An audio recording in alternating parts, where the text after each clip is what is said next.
ചേച്ചി മുൻ കാമുകിയുമായിട്ടുള്ള ഒരു ഫോട്ടോ ഭർത്താവിൻ്റെ ഫോണിൽ കണ്ടു. അപ്പം ഭാര്യ ചെയ്ത എന്താണെന്ന് വെച്ചാൽ ഭർത്താവിൻ്റെ സ്വകാര്യ ഭാഗത്ത് തിളച്ച എണ്ണയും വെള്ളവും എടുത്തൊഴിച്ചു.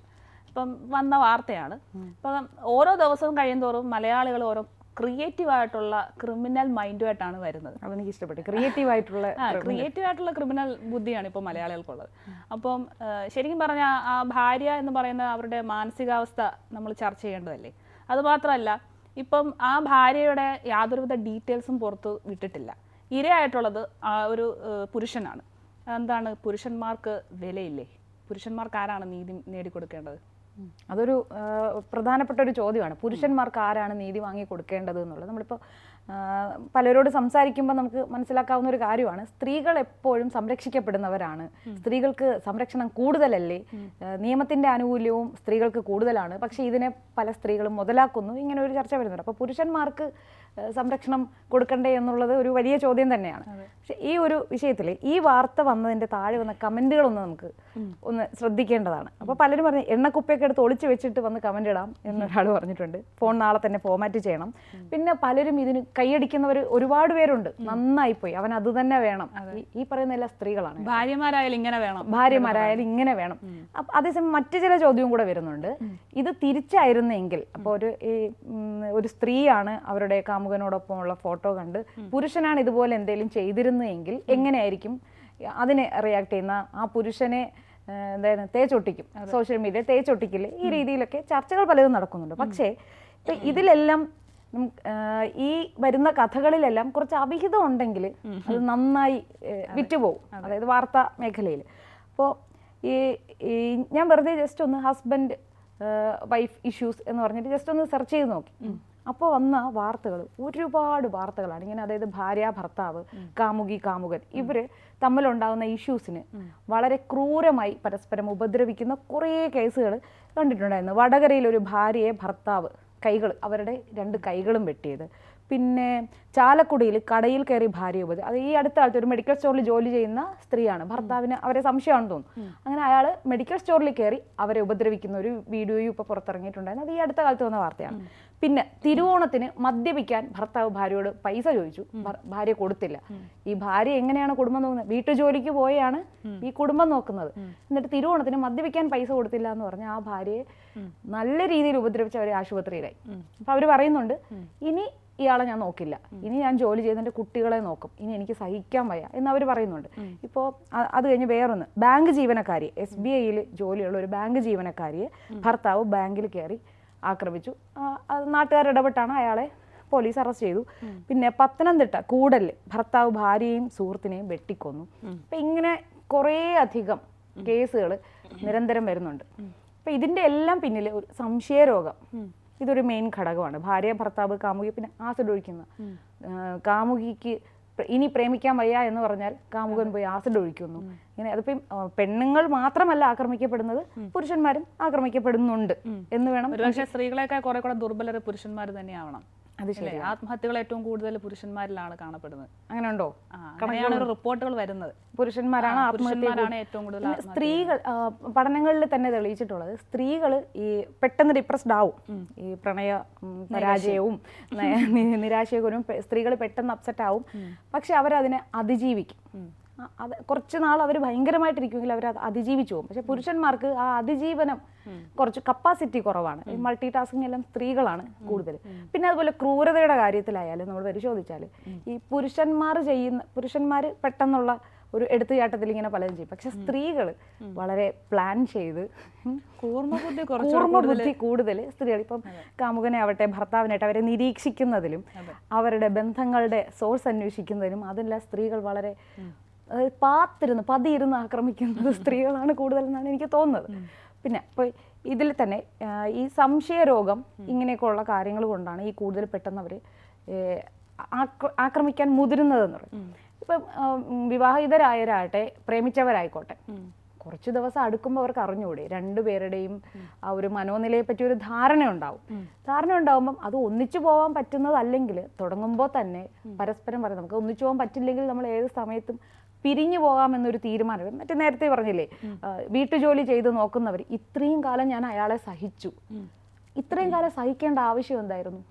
അപ്പോൾ അയാളുടെ സ്വഭാവം എന്താണ്, ഇവർ കഷ്ടപ്പെട്ട് വീട്ടു ജോലി ചെയ്ത് കൊണ്ടുവരുന്നു, അയാൾ മദ്യപിച്ച് ധൂർത്തടിച്ച് നടക്കുന്നു. അപ്പൊ ഇത്രയും ദിവസവും ആ വീട്ടിൽ ഇത് തന്നെയായിരിക്കും സംഭവിച്ചുകൊണ്ടിരുന്നത്. അപ്പൊ ആ കുട്ടികൾ എന്തുമാത്രം അനുഭവിച്ചിട്ടുണ്ടാവും. ഇപ്പൊ ഈ അടുത്ത കാലത്ത് പഠനങ്ങളിൽ പറയുന്നുണ്ട്, മാതൃഭൂമിയിലാണെന്ന് തോന്നുന്നു ഒരു ആർട്ടിക്കിൾ ഉണ്ടായിരുന്നു. അതിൽ ഈ വിവാഹമോചിതരാകുന്ന വീടുകളിലെ കുട്ടികൾ വളരെ ഇൻസെക്യൂർഡ് ആയിട്ട് അവർ മാനസികമായി ഒരുപാട് വിഷമം അനുഭവിക്കുന്നുണ്ട്. പക്ഷെ അതിനെ അങ്ങനെയല്ല വിലയിരുത്തേണ്ടത്. ഇപ്പോൾ അച്ഛനും അമ്മയും ഒന്നിച്ചു പോവാൻ പറ്റാത്തവരാണ് എങ്കിൽ ഇവര് പെട്ടെന്നൊന്നും ഡൈവേഴ്സ് ചെയ്യില്ല. അവർ ആ വീട്ടിൽ തന്നെ ഭാര്യയും ഭർത്താവും മക്കളുമായിട്ട് ജീവിക്കും. ഇവർക്ക് പൊരുത്തപ്പെടാൻ കഴിയില്ല. ഇവർ തമ്മിൽ സ്വരച്ചേർച്ചയില്ലായ്മ നിരന്തരം ഉണ്ടായിക്കൊണ്ടിരിക്കും. ഇത് അനുഭവിക്കുന്നതാരാ? ഈ കുട്ടികൾ. അതേസമയം ഒന്നിച്ചു പോകാൻ പറ്റില്ല എങ്കിൽ നമുക്ക് സുഹൃത്തുക്കളായി തന്നെ, അതായത് ഇത് ഇത്രയും വഷളാവുന്നതിന് മുന്നേ നമ്മൾ ചേരാത്തവർ തമ്മിൽ കുറേ നാൾ ഒന്നിച്ച് ജീവിക്കുമ്പോൾ ശത്രുത രൂപപ്പെടും, ഇല്ലേ? അവിടെ ഒരു സൗഹൃദം നിലനിൽക്കില്ല. അപ്പോൾ ഇത് അനുഭവിച്ച് കുട്ടികളാണ് ഇതിന്റെ ഏറ്റവും ഇരകളായി മാറുന്നത്. അപ്പോൾ ഇത് നേരത്തെ തന്നെ നമുക്ക് എന്തായാലും ഒന്നിച്ച് ജീവിക്കാൻ പറ്റില്ല, എന്നാൽ നമുക്ക് സുഹൃത്തുക്കളായി തന്നെ രണ്ടുപേർക്കും മക്കളുടെ ഉത്തരവാദിത്തം ഏറ്റെടുത്തുകൊണ്ട് രണ്ട് വീട്ടിൽ ജീവിക്കാം. ഈ മക്കൾക്ക് രണ്ടുപേരുടെ സ്നേഹം കിട്ടും. അവിടെ ഈ രണ്ടുപേരും ശത്രുക്കളായി മാറില്ല. അപ്പോൾ ഈ വിവാഹമോചനത്തിനെ, വേർപിരിയലിനെ ഒന്നും അതൊരു മോശം കാര്യമാണ്. നമ്മൾ മാക്സിമം അഡ്ജസ്റ്റ് ചെയ്യുക എന്നുള്ള ഒരു പ്രോസസ്സാണ് ശരിക്കും പറഞ്ഞാൽ ഇവിടുത്തെ വില്ലൻ എന്ന് പറയുന്നത്. ബന്ധം സ്വരം നന്നായിരിക്കുമ്പോഴേ പാട്ട് നിർത്തുക എന്ന് പറയില്ലേ? അപ്പൊ ആ നല്ല ബന്ധത്തിൽ തന്നെ രണ്ടുപേരും രണ്ടായി മക്കളുടെ കാര്യം രണ്ടുപേരും നോക്കണം. അങ്ങനെ വരുമ്പോൾ ഈ മക്കൾക്ക് അമ്മയുടെ സ്നേഹവും അച്ഛന്റെ സ്നേഹവും നഷ്ടപ്പെടില്ല. ഏതെങ്കിലും ഒരു പക്ഷം പിടിക്കേണ്ടി വരില്ല. രണ്ടുപേരും ഇപ്പം അച്ഛനോ വേറെ ബന്ധം ഉണ്ടായിക്കോട്ടെ, അവർക്ക് മറ്റേ ആളോട് ജീവിക്കണം, അവക്കോ അമ്മയ്ക്ക് വേറൊരു ബന്ധം ഉണ്ടായിക്കോട്ടെ, അവര് നിയമപരമായി ബന്ധം ഏർപ്പെടുത്തുക, സന്തോഷമായി ജീവിക്കുക, സുഹൃത്തുക്കളായിരിക്കാം. ഇപ്പം ഒരുപാട് പേര് അങ്ങനെ ആ ഒരു പോളിസി അക്സെപ്റ്റ് ചെയ്യുന്നുണ്ട്. അതായത് വേർപിരിഞ്ഞു കഴിഞ്ഞാലും സൗഹൃദം കീപ്പ് ചെയ്യുക എന്നുള്ള ഒരു കാര്യം വരുന്നുണ്ട്. അപ്പൊ അതാകുമ്പോൾ മക്കൾക്ക് അച്ഛനെയും അമ്മയും നഷ്ടപ്പെടുന്നില്ല, ഹെൽത്തി റിലേഷൻഷിപ്പ് വീണ്ടും മെയിൻറ്റെയിൻ ചെയ്യാൻ പറ്റും. ഇപ്പം ഞാൻ ചോദിക്കട്ടെ ചേച്ചി, ഇപ്പം ഈ ഭാര്യയുടെ സ്ഥാനത്ത് ചേച്ചി ആയിരുന്നു എങ്കിൽ എങ്ങനെ റിയാക്ട് ചെയ്യുന്നു? ഒരു സ്ത്രീ ആണല്ലോ, ഇവരൊരു അമ്മയും കൂടെയാണ്. അപ്പൊ എങ്ങനെയായിരിക്കും ഈ ഒരു സാഹചര്യത്തിലാണ് ചേച്ചി ആയിരുന്നെങ്കിൽ എങ്ങനെ റിയാക്ട് ചെയ്യുമായിരുന്നു? ഇനി ഞാൻ മറ്റൊരു ചോദ്യം, നമ്മൾ സ്നേഹം എന്ന് പറഞ്ഞാൽ എന്താണ് എന്ന് ചോദിക്കാം ആദ്യം. ഇപ്പം എനിക്ക് ഒരാളോട് വളരെ സ്നേഹം, അത് എൻ്റെ ഭർത്താവായിക്കോട്ടെ, അല്ലെങ്കിൽ കാമുകനായിക്കോട്ടെ, ആരും ആയിക്കോട്ടെ, മകനായിക്കോട്ടെ, അവരോട് എനിക്ക് സ്നേഹമാണ് എന്ന് പറഞ്ഞാൽ അവരെപ്പോഴും ഹാപ്പി ആയിരിക്കുന്നത് കാണാനാണ് ഞാൻ ആഗ്രഹിക്കേണ്ടത്, അല്ലേ? നമ്മൾ സ്നേഹമുള്ളവർ അവർ ഹാപ്പി ആയിരിക്കുക എന്നുള്ളതാണ്. അപ്പോൾ ഇപ്പം ഞാൻ എന്ത് ചെയ്യുമായിരുന്നു എന്ന് ചോദിച്ചുകൊണ്ട് ഞാൻ പറയാണ്. കുറേ വർഷം മുന്നേ ഉള്ള എൻ്റെ ഒരു അനുഭവം പറയാം. ഇപ്പം ഞാനും എൻ്റെ ഭർത്താവും വളരെ ഫ്രണ്ട്ലി ആയിരുന്നു. അപ്പോൾ എന്തും അങ്ങോട്ടും ഇങ്ങോട്ടും തുറന്ന് പറയാവുന്ന ഒരു സ്പേസ് ഉണ്ടായിരുന്നു. അപ്പോൾ പുള്ളിയോട് ഞാൻ പറഞ്ഞിട്ടുണ്ട്, ആരോടെങ്കിലുമൊക്കെ ഇഷ്ടം തോന്നി, മനുഷ്യനല്ലേ പുള്ളേ എന്ന് പറയില്ലേ, അതുപോലെ മനുഷ്യരല്ലേ, ഒരാളോട് ചിലപ്പോൾ അട്രാക്ഷൻ തോന്നിയാൽ അത് ഓപ്പണായി പറയാം, അത്രേ ഉള്ളൂ. അത് അക്സെപ്റ്റ് ചെയ്യാൻ. പക്ഷേ നമുക്കൊരു സ്പേസ് ഉണ്ട്, ആ സ്പേസ് നമുക്ക് തന്നെ തരണം. അതിനപ്പുറത്തേക്ക് ഒരു ഇഷ്ടമൊക്കെ തോന്നും, അതിന് കുഴപ്പം, അതൊരു തെറ്റൊന്നുമല്ല എന്ന് ഞങ്ങൾ രണ്ടുപേരും പറഞ്ഞിട്ടുണ്ട്. അപ്പോൾ ഞാൻ പറയും, നമ്മളിപ്പോൾ ഒരു അലമാരയിൽ നമ്മൾ ഓരോ സാധനം ഓരോ സ്ഥലത്ത് വെക്കില്ലേ, അപ്പോൾ ആ പ്രയോറിറ്റി അനുസരിച്ച് നമുക്ക് എടുക്കാൻ എളുപ്പമുള്ളത് അങ്ങനെ വെക്കില്ലേ, അതുപോലെയാണ് നമ്മൾ വ്യക്തികൾക്ക് കൊടുക്കുന്ന സ്പേസും. ഇപ്പോൾ ഭർത്താവിന് കൊടുക്കുന്ന സ്പേസ് ഭർത്താവിന് തന്നെ, സഹോദരന് കൊടുക്കേണ്ട സ്പേസ് സഹോദരൻ, അതുപോലെ തന്നെ ആയിരിക്കണം എല്ലാ ബന്ധങ്ങളും കീപ്പ് ചെയ്യേണ്ടത്. അപ്പോൾ അതുപോലെ ഒരു ദിവസം ഞാൻ നൈറ്റ് ഷിഫ്റ്റ് ആയിരുന്നു, അതായത് 10 മണിക്ക് ശേഷം. അപ്പം പുള്ളി വിളിക്കുകയാണ്. അല്ലെങ്കിൽ സാധാരണ ഇങ്ങനെ വിളിക്കുന്നില്ല, ഞാൻ വന്ന് ഞാൻ തന്നെ കിടന്ന് ഉറങ്ങും. അതെങ്ങനെ കാത്തിരിപ്പൊന്നുമില്ല, ഭക്ഷണം കഴിക്കുന്നതും അങ്ങനെ തന്നെയാണ്, വിശക്കുമ്പം കഴിക്കുക, കാത്തിരിപ്പ് അങ്ങനത്തെ കാര്യങ്ങളൊന്നുമില്ല. അപ്പോൾ വിളിക്കുന്നു, വേഗം വാ, എനിക്കൊരു അത്യാവശ്യ കാര്യം പറയാനുണ്ട്. അപ്പോൾ ഞാൻ എന്ത് പറ്റിയെന്ന് പറഞ്ഞു, പാഞ്ഞു പോയി. രാത്രി വീട്ടിലെത്തിയപ്പോൾ കാത്തിരിക്കുകയാണ്. നമ്മുടെ ഒരു പരിചയമുള്ള ഒരു ലേഡിയുടെ പേര് പറഞ്ഞിട്ട്, എനിക്ക് അവളോട് ഭയങ്കര പ്രണയം വരുന്നതെന്ന്. ഞാൻ കൊള്ളാമല്ലോ, അവരുടെ അടുത്ത് പറഞ്ഞോ എന്ന് ചോദിച്ചു. ഇല്ല പറഞ്ഞില്ല, അതെനിക്ക് പേടി, പക്ഷേ എനിക്ക് ഭയങ്കര പ്രണയം എന്ന് എൻ്റെ ഭർത്താവ് എന്നോട് പറയാം. അപ്പോൾ ഞാൻ കുഴപ്പമില്ല, പ്രണയിച്ചോ, പക്ഷെ എൻ്റെ സ്പേസ് എനിക്ക് തന്നെ അതിലേക്ക് കയറ്റി ഇരുത്തരുത്, അതിൻ്റെ അപ്പുറത്ത് നിന്ന് പ്രണയിച്ചോ. പിന്നെ ഇനി കാണാനൊക്കെ പോകുമ്പം അവർ ഭർത്താവില്ലാത്ത സ്ത്രീയാണ്, ഭർത്താവ് മരിച്ചു പോയതാണ്, 2 പെൺകുട്ടികളും ഉണ്ടായിരുന്നു. അപ്പോൾ ഇനി അവരുടെ വീട്ടിലൊന്നും പോകരുത്, ഒറ്റയ്ക്ക് പോകരുത്, നാട്ടുകാർ പിടിച്ച് കെട്ടിവെക്കും, പിന്നെ അതൊക്കെ വലിയ മാനക്കേടാണ്. അതോടെ ഞാൻ കൂടെ വരാം, വന്നിട്ട് നമ്മൾ ഫാമിലി ആയിട്ട് കാണാൻ പോകുന്നതായിട്ട് വെച്ച് പോയി അവരെ കണ്ട് സംസാരിക്കണമെങ്കിൽ സംസാരിച്ചോ എന്ന് പറഞ്ഞു. പക്ഷെ അതിൻ്റെ അർത്ഥം ഭർത്താവിനെ നമ്മളിങ്ങ് എന്തോ ചെയ്തോ എന്ന് പറയുന്നതല്ല. പുള്ളിക്ക് അങ്ങനെ ആ സ്ത്രീയോട് സംസാരിക്കുമ്പോൾ ഒരു സന്തോഷം കിട്ടുന്നെങ്കിൽ സന്തോഷിച്ചോട്ടെ, അത്രേ ഉള്ളൂ. അപ്പോൾ എൻ്റെ ഒരു കസിൻ എനിക്ക് ഈ സംഭവം അറിഞ്ഞിട്ട് പറഞ്ഞത് എന്താണെന്ന് അറിയാമോ? ഞാൻ ഒരു ഇത് തയ്യാറാക്കുകയാണ്, എന്താണെന്ന് വെച്ചാൽ എനിക്ക് മറ്റെന്തോ ഉദ്ദേശം ഉണ്ടായിരിക്കാം. അപ്പോൾ പുള്ളി അങ്ങനെ ഫോഴ്സ് ചെയ്ത് അങ്ങനെ എന്തെങ്കിലും പുള്ളിക്ക് ഇഷ്ടമുള്ളത് ചെയ്തോട്ടെ എന്ന് പറഞ്ഞു കഴിഞ്ഞാൽ എനിക്ക് ഇഷ്ടമുള്ള പോലെ ചെയ്യാമല്ലോ എന്നുള്ളതാണെന്നാണ് വേറൊരാൾ പ്ലാൻഡ് ആയിട്ട് ചെയ്യുക പ്രീ പ്ലാൻഡ് ആയിട്ട് ചെയ്യുന്നതാണ് വിലയിരുത്തിയത്. കാരണം എനിക്ക് അതിന്റെ ആവശ്യമില്ല. എനിക്കിതോ അങ്ങനെ എന്തെങ്കിലും ഉണ്ടെങ്കിൽ ഇപ്പൊ ഇതിനൊരു തയ്യാറെടുപ്പ് നടത്തേണ്ട ആവശ്യമില്ല. അതല്ല, പുള്ളിയുടെ സന്തോഷം എന്താണോ സന്തോഷിച്ചോട്ടെ, അത്രേ ഉള്ളൂ. പുള്ളി തിരിച്ചും അങ്ങനെയാണ്. എൻ്റെ ഹാപ്പിനെസ് എൻ്റെത്. വ്യക്തി സ്വാതന്ത്ര്യം എന്ന് പറഞ്ഞൊരു സാധനമുണ്ട് പരസ്പരം. അതൊരിക്കലും കൂടെയുള്ള ആളിന് ബുദ്ധിമുട്ടുണ്ടാകുന്നത് ആവരുത് എന്നേ ഉള്ളൂ. പക്ഷെ എല്ലാ ഭാര്യമാരും ഇത്രയും ഓപ്പൺ മൈൻഡഡ് ആവുമോ? നമ്മൾ കൂടെ ഉള്ള ആളെ ട്രസ്റ്റ് ചെയ്യുക. ഇപ്പം അത് എനിക്ക് തോന്നുന്നു ഓപ്പണായി ഇത് സംസാരിക്കുകയാണെങ്കിൽ കുഴപ്പമില്ലെന്നാണ്. ഹൈഡ് ഇപ്പം ഈ കേസിൽ തന്നെ അയാൾ ഒളിപ്പിച്ച് കൂട്ടുകാരിയുടെ ഫോട്ടോ ഒളിപ്പിച്ച് വെച്ചതായിരിക്കും. പക്ഷെ ആ ഭാര്യയോട് പറയണം എൻ്റെ കൂട്ടുകാരി. പക്ഷെ അത് എങ്ങനത്തെ ഉള്ള ചിത്രമാണ് എന്നുള്ളത് നമ്മൾ അറിയുന്നില്ലല്ലോ. ചിലപ്പോൾ ഇന്റിമേറ്റ് ഫോട്ടോസ് ആയിരിക്കാം. കാമുകിമയുള്ള ചിത്രം കണ്ടു എന്നേ പറയുന്നുള്ളൂ, എങ്ങനെയുള്ള ഫോട്ടോയാണ് എന്ന് പറയുന്നില്ല. അല്ല, ഇതിപ്പോൾ ഞാൻ ഈ പറയുമ്പോൾ നമ്മുടെ പ്രേക്ഷകർ തന്നെ വിചാരിക്കും ഇതെന്തോന്ന് അരാജകത്വമാണ്, ഇത് ഈ പുരോഗമനവാദമാണോ എന്നൊക്കെ ചോദിക്കും. പുരോഗമനവാദമൊന്നുമല്ല. നമ്മൾ എത്ര പിടിച്ചു വെച്ചെന്ന് പറഞ്ഞാലും ഇവിടെ അവിഹിതങ്ങൾ സംഭവിക്കുന്നില്ലേ? ഇപ്പൊ പറയുന്നത് ഈ ഗെറ്റ് ടുഗദർ വരുമ്പോഴാണ് ഈ അവിഹിതങ്ങൾ വരുന്നത്. ഇപ്പോഴാണ് ഈ അവിഹിതങ്ങൾ തുടങ്ങിയത്? ഒരിക്കലുമല്ല. പണ്ടേ ഉണ്ട്. പണ്ട് പറയും ഒളിച്ചു പോയാൽ വിളിച്ചു പറയുന്നൊരു പഴഞ്ചൊല്ലുണ്ട്. അത് ഇന്ന് ഈ സീസണിൽ ഉണ്ടായതല്ല, പണ്ടേ ഉള്ളതാണ്. കാരണം ചില കുട്ടികൾക്ക് വേറെ ആൾക്കാരുടെ ചായ വരുന്നു. അത് അവിഹിതം ഇല്ലാത്തത് കൊണ്ടല്ലല്ലോ അങ്ങനെയൊക്കെ ഉണ്ടാകുന്നത്. പിന്നെ മീശ മാധവൻ സിനിമയിൽ പുരുഷു എന്ന കഥാപാത്രം ഇത്രയും ശ്രദ്ധ നേടാൻ കാരണം എന്താ? പുരുഷു എന്നെ അനുഗ്രഹിക്കണം, പുരുഷുവിന് അതിർത്തിയിൽ യുദ്ധമില്ലേ എന്നത് ഇത്രയും ശ്രദ്ധേയമാവേണ്ട കാരണം എന്താ? ഈ അവിഹിതമെല്ലാം പണ്ടേ ഉണ്ടായിരുന്നു. വളരെ ഡീസൻ്റ് ആയിട്ട് അവിഹിതങ്ങൾ ആൾക്കാർ ഹാൻഡിൽ ചെയ്യുമായിരുന്നു. പിന്നെ നമ്മൾ ഈ കയറുന്നതിന് മുന്നേ തന്നെ വെങ്കലം അതായത് 2 ആൺമക്കൾക്ക് ഒരു ഭാര്യ. ഇതൊന്നും ഇന്നും ഇന്നലെയും തുടങ്ങിയതല്ല. ഇപ്പം ഓവർ പൊസസീവ്നെസ്സും നമ്മൾ സെൽഫിഷ് ആവുമ്പോഴാണ് ഇതൊക്കെ നമുക്ക് പ്രശ്നങ്ങളുണ്ടാകുന്നത്. ഇത് ഓപ്പണായി സംസാരിച്ച് തീർക്കാവുന്നതായിരിക്കും എന്നാണ് എനിക്ക് തോന്നുന്നത്. ചേച്ചി, ഇപ്പം കഴിഞ്ഞ മാസം ഒരു ന്യൂസ് വന്നിട്ടുണ്ടായിരുന്നു. ഹൈദരാബാദിൽ എവിടെയാണെന്ന് തോന്നുന്നു, ഭർത്താവ് ഈ പട്ടാളക്കാരനാണ്. ഭാര്യയിൽ സംശയം ഉണ്ടായിട്ട് ഭാര്യയെ നട്ടെല്ല് ഇടിച്ച് തകർത്തു, ഭാര്യയെ കൊന്നിട്ട് കുക്കറിൻ്റെ അകത്തിട്ട് വേവിച്ചു. വലിയൊരു വാർത്തയായിരുന്നു അന്ന്. ശരിക്കും പറഞ്ഞാൽ ഇങ്ങനൊരു സംശയം ഉണ്ടായാൽ രണ്ടുപേരും പറഞ്ഞു പിരിയുക എന്നതാണെന്നാണ് ചേച്ചി പറയുന്നത്. പക്ഷേ ഒരാളെ വ്യക്തിപരമായി ഉപദ്രവിക്കുക എന്ന് പറയുന്നത് ഒരു ശരിയായ നടപടിയാണോ? നമ്മൾ നോർമലായി ഇരിക്കുമ്പോൾ നമ്മളൊരു പൂച്ചയെ പോലും കല്ലെടുത്തെറിയുമോ? ഇല്ല. നമ്മൾ വളരെ കാമായിട്ട്, നമ്മൾ ഈ സെക്യൂർഡ് ആയിട്ട്, നമ്മൾ വളരെ ഹാപ്പി ആയിട്ട് ഇരിക്കുന്ന ഒരു അവസ്ഥയിൽ നമ്മൾ ഒരിക്കലും ഒരു പൂച്ചയെ പോലെ അല്ലെങ്കിൽ കാക്കയെ പോലെ നമ്മൾ കല്ലെടുത്തെറിയില്ലായിരിക്കും, അല്ലേ? അപ്പോൾ കൂടെ താമസിക്കുന്ന ഒരാളെ ഇത്രയും ക്രൂരമായി ഉപദ്രവിക്കാനുള്ള ഒരു മാനസികാവസ്ഥയിൽ എത്തുന്നത് നോർമലല്ല. യഥാർത്ഥത്തിൽ മാനസിക വൈകല്യങ്ങളാണ്, മാനസിക പ്രശ്നങ്ങളാണത്, അല്ലേ? ഇപ്പൊ ഈ അടുത്ത് നമ്മുടെ അഫാൻ 5 പേരെ കൊന്നു. അവനുമായിട്ട് അത്രയും ചേർന്ന് നിൽക്കുന്ന ആൾക്കാരെയാണ് അവൻ കൊന്നത്. അവന്റെ മനോനില നോർമലാണ് എന്ന് ചിന്തിക്കുന്നുണ്ടോ ആരെങ്കിലും?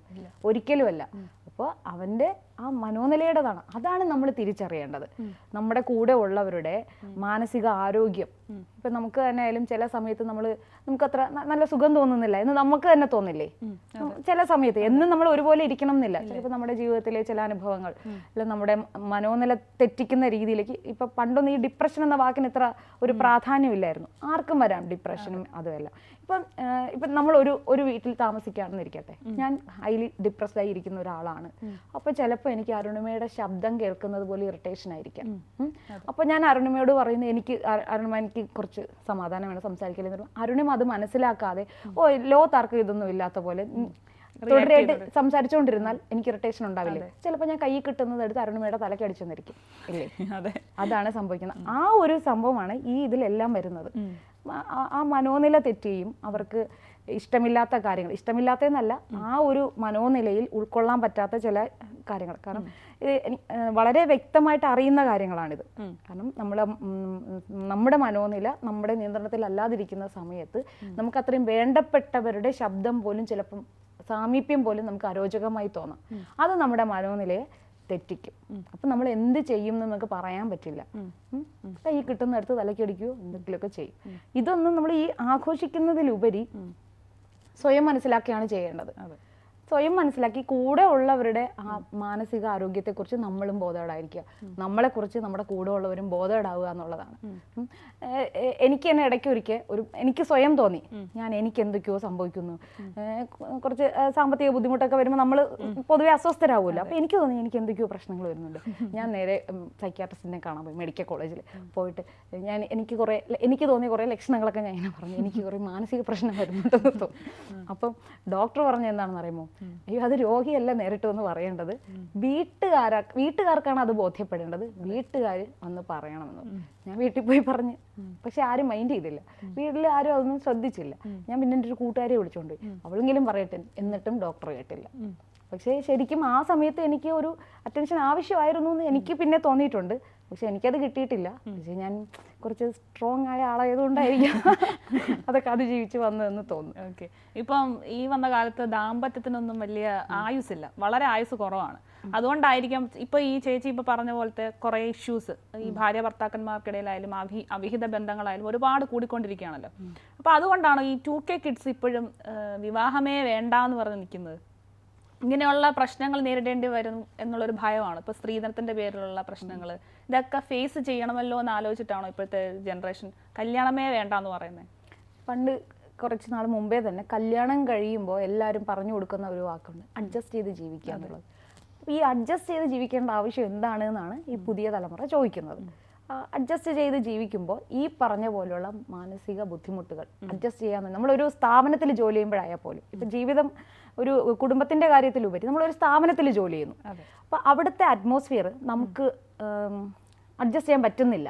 അപ്പോഴും പറയും കാശിൻ്റെ ആവശ്യമില്ലേ, അഡ്ജസ്റ്റ് ചെയ്ത് നിൽക്കുമെന്ന് പറയും. പക്ഷെ എത്രത്തോളം നമുക്ക് അങ്ങനെ ഒരു സ്ഥാപനത്തിൽ ജോലി ചെയ്യാൻ പറ്റും? അവിടുത്തെ ഒരു അന്തരീക്ഷം, അതായത് അവിടുത്തെ ഹയർ അതോറിറ്റീസ് നമ്മളോട് പെരുമാറുന്നതായാലും നമ്മളെ കോർണറൈസ് ചെയ്യുന്നു, കൂട്ടമായി ആക്രമിക്കുന്നു.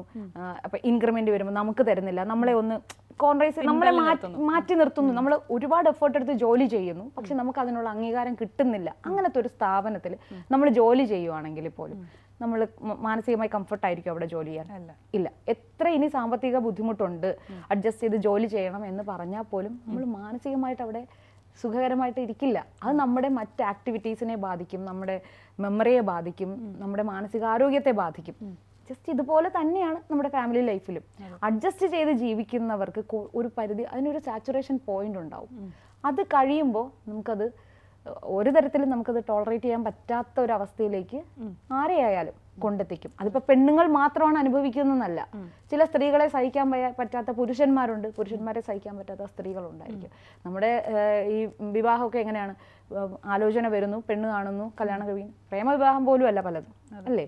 അറേഞ്ച്ഡ് മാരേജ് വരുമ്പോൾ ചിലപ്പം ഒത്ത് എന്ന് പറയാം, ഇല്ലേ? പിന്നെ പലതിലും അറേഞ്ച്ഡ് മാരേജ് ഇല്ലായിരുന്നെങ്കിൽ ഈ പ്രണയവും പ്രേമവും വശമില്ലാത്ത കുറെ ആൾക്കാർക്ക് കല്യാണം നടന്നു പോകുന്നത് ഈ അറേഞ്ച്ഡ് മാരേജ് ഉള്ളത് കൊണ്ട് തന്നെയാണ്. ചിലപ്പോൾ നമ്മൾ വിചാരിക്കില്ലേ ഇവരെന്ന് ആര് പ്രേമിക്കാൻ എന്ന ഒരു തോന്നല്.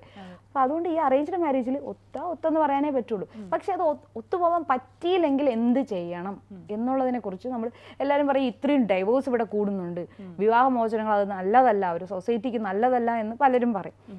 പക്ഷെ എനിക്ക് തോന്നുന്നത് ഒത്തുപോകാൻ പറ്റിയില്ലെങ്കിൽ ഇങ്ങനെ പരസ്പരം കൊല്ലാനും വെട്ടാനും ചാവാനും നിൽക്കാതെ വെറുതെ വിടുക, അത് തന്നെയാണ് ഒരു ഹെൽത്തി സൊസൈറ്റിക്ക് നല്ലത്. സൗഹൃദപരമായി പിരിയാലോ, ഇല്ലേ? പക്ഷേ ഈ ദാമ്പത്യ ജീവിതത്തിൽ എനിക്ക് തോന്നുന്നു ഇത്രയും മാനസികമായി ഡിപ്രസ്ഡ് ആവുന്നത് ഒരാളിൽ മാത്രമായിട്ട് ഒതുങ്ങി പോകുമ്പോഴല്ലേ? ഒരു ട്രസ്റ്റ് ഇഷ്യൂവിന്റെ പ്രശ്നം വരുമ്പോൾ ഞാൻ ഇയാൾക്ക് വേണ്ടിയിട്ടാണ് ഇത്ര നാൾ നിന്നത്, എന്നിട്ട് ഇയാൾ എന്നെ ചതിച്ചില്ലേ എന്നൊരു മെന്റാലിറ്റി, അത് പെട്ടെന്ന് അറിയുമ്പോൾ ഉള്ള ഒരു മാനസികമായിട്ടുള്ള ഒരു തളർച്ചയായിരിക്കുമല്ലോ ഇങ്ങനെയുള്ള ക്രൂരകൃത്യങ്ങളിലേക്ക് ഒരു മനുഷ്യനെ നയിക്കാൻ ഏറ്റവും കൂടുതൽ കാരണമാണ്. ഇപ്പം ഈ ലേറ്റസ്റ്റ് ഇപ്പോഴത്തെ ഒരു ജനറേഷനിലാണ് ഇപ്പം ഏറ്റവും കൂടുതൽ വരുന്നത്. പണ്ടും ഉണ്ടായിരുന്നു, പക്ഷെ പണ്ടത്തെ അമ്മമാര് കുറെയൊക്കെ അഡ്ജസ്റ്റ്മെന്റിന്റെ പീക്കായിരുന്നു അമ്മമാരൊക്കെ, നമ്മുടെയൊക്കെ പഴയ തലമുറ. അവർ അത്രത്തോളം മാനസികമായി സംഘർഷം അനുഭവിച്ചിട്ടുള്ള അവിഹിതങ്ങളൊക്കെ ഉണ്ടായിരുന്നു, പക്ഷെ അവര് വേറെ നിവൃത്തിയില്ല, വേറെ ഗതിയില്ല പോവാൻ. പക്ഷെ ഇപ്പോഴത്തെ ജനറേഷൻ അങ്ങനല്ല, ഇത് കളഞ്ഞ പോയി. പിന്നെ വേറൊന്നറിയും, ഇപ്പോ എല്ലാത്തിനും സാധ്യതകൾ കൂടി. പണ്ട് കയ്യാലക്കൽ നിന്നുള്ളതായിരുന്നു സംസാരമെങ്കിൽ ഇപ്പൊ അങ്ങനെയല്ല. ഒരു മുറിക്കകത്തിരുന്ന് എവിടെ ഇരിക്കുന്ന ആളിനോട് നമുക്ക് ഒരൊറ്റ ടെക്സ്റ്റ് മെസ്സേജിൽ കാര്യങ്ങൾ കമ്മ്യൂണിക്കേറ്റ് ചെയ്യാൻ പറ്റും.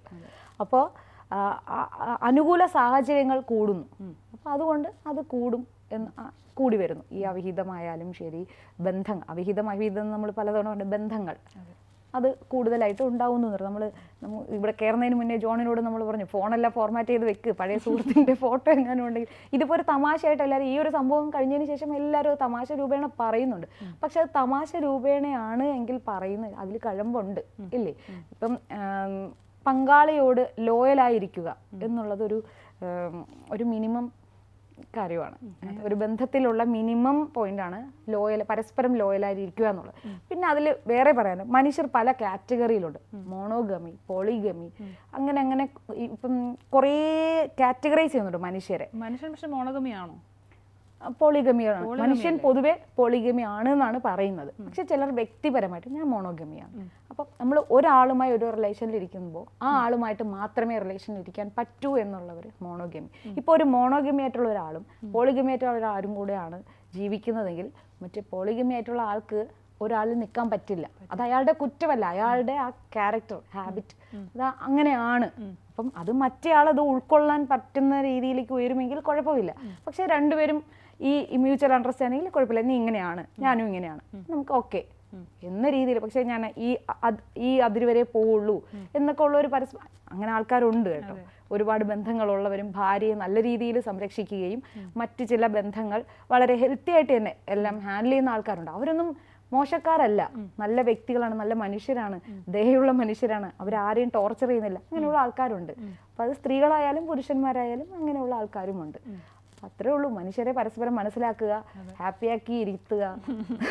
മാനസികമായ ബുദ്ധിമുട്ടുണ്ടെങ്കിൽ അതെ, മാനസികമായ ബുദ്ധിമുട്ടുകൾ ഉണ്ട് എങ്കിൽ അതിന് ചികിത്സ തേടുക.